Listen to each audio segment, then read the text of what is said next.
Ayan mga ka-vlogs, update ko lang kayo. Tumawag ako sa yung number na towing company para pick upin yung truck na dinonate na lang. Walang kasi hindi naman siya maandar at the moment. Battery tsaka alignment lang ata kailangan, but the engine is still good. Yung cube truck, so dinonate na ng kumpanya. Tinawagan ko yung towing company nasa Vancouver at yun ang sila yung pick up. So tinanong kung ilang dimension, how long. Sabi ko maybe close to 20 feet. Yan, so ayos. Hi mga ka-vlogs, dito tayo sa Shoppers at maghulog tayo ng papalik natin na tingpad na docking station. Hindi naman pala kasya, kaya pala mura, tsaka hindi siya nag-on. Nasa Ontario yung through computers, tsaka yung expenses natin yung sa mga faceplate yan, tsaka yung sa budget storage i-submit natin and inaprobahan na naman. So,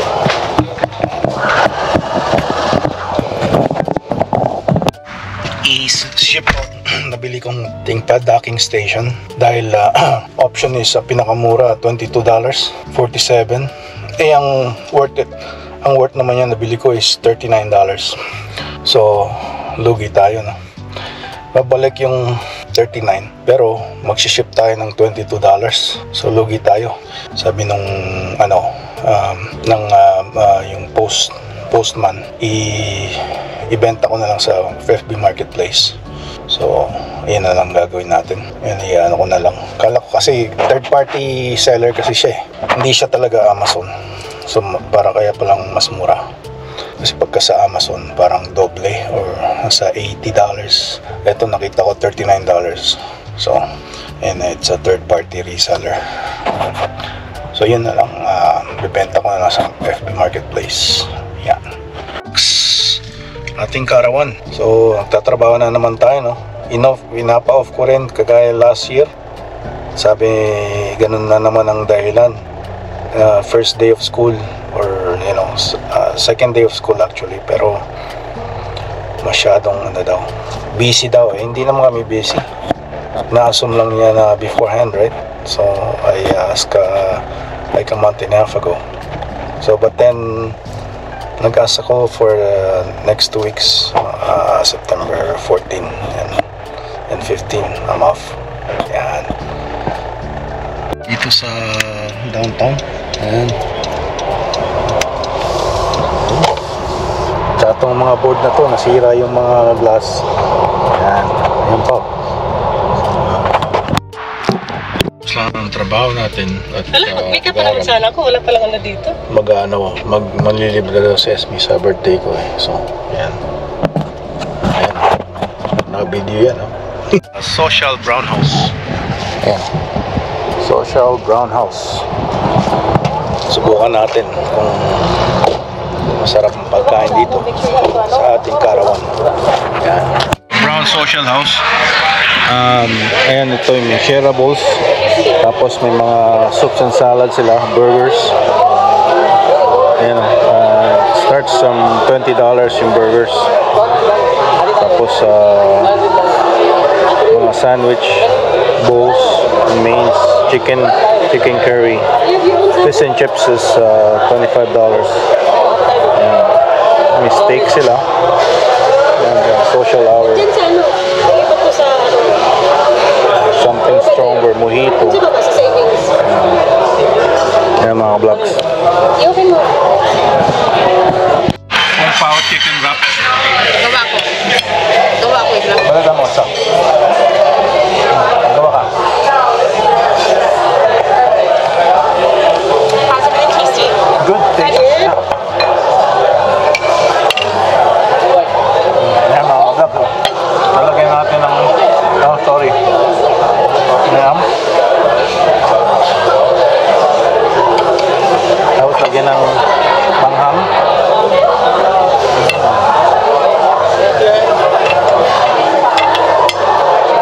Tapos kainin natin.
cappuccino.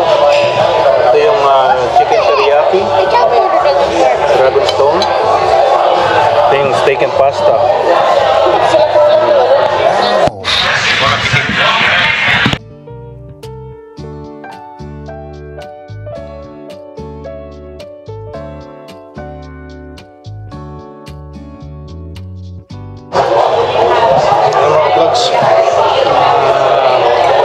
Busog naman na yan. Simot yung pagkain. Ayun ako mo. Bilis oh. Sumanang. Ayan. Ayan, vlogs. Para sa inyo.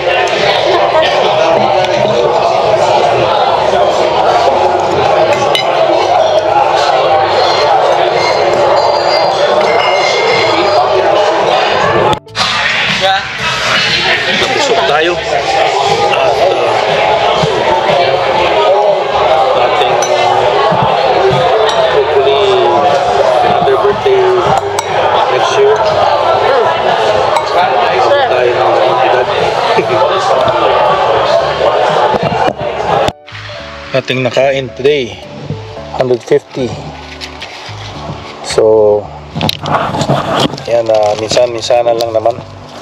Si 150 na yun siguro mga 2 weeks na grocery na yan Kinain lang namin ng isang gabi. So minsan lang, once in a blue moon. Siguro last time kami kumain sa Social Brown House is maybe last year, summer. Yan, so this year once din naman. Treat natin ng ating sarili paminsan-minsan sa mga ganyang klaseng pagkain. Hindi lang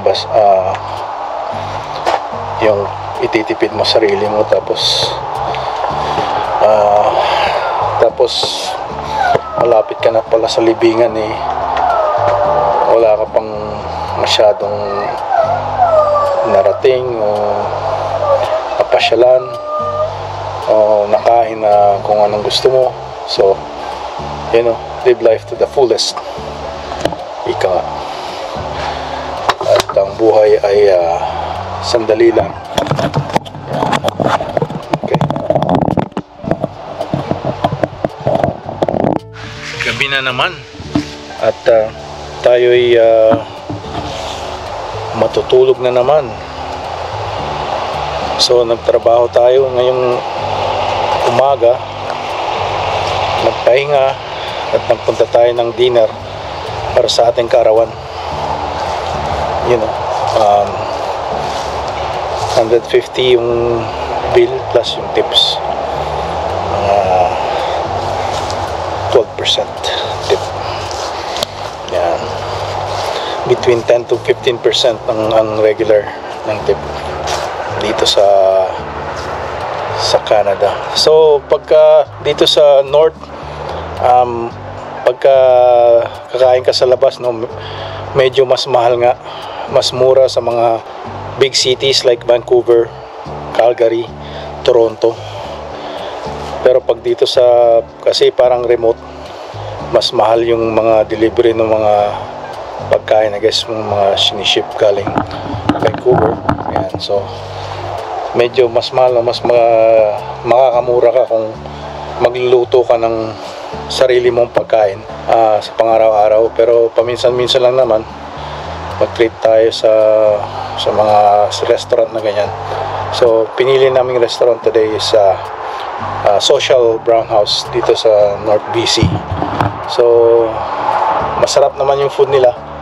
It's very good and like close to Asian, kasi may mga parang Edo style sila na teriyaki. Tapos I had Alfredo and steak. So that was like $34 with the steak, with the garlic sauce. Yeah, so and then yung Edo or yung Dragon Stone number 28, it was like $24 I think. or 23. Ayan o. So, came all around $150. So, yan. So, ganito na lang aking mga vlogs,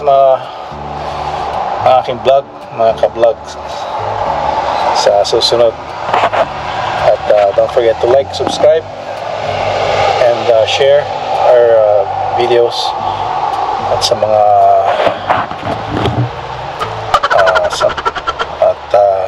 sana'y nasa patnubayan kayo ng ating Panginoong Diyos. Nice. Alright, ayos.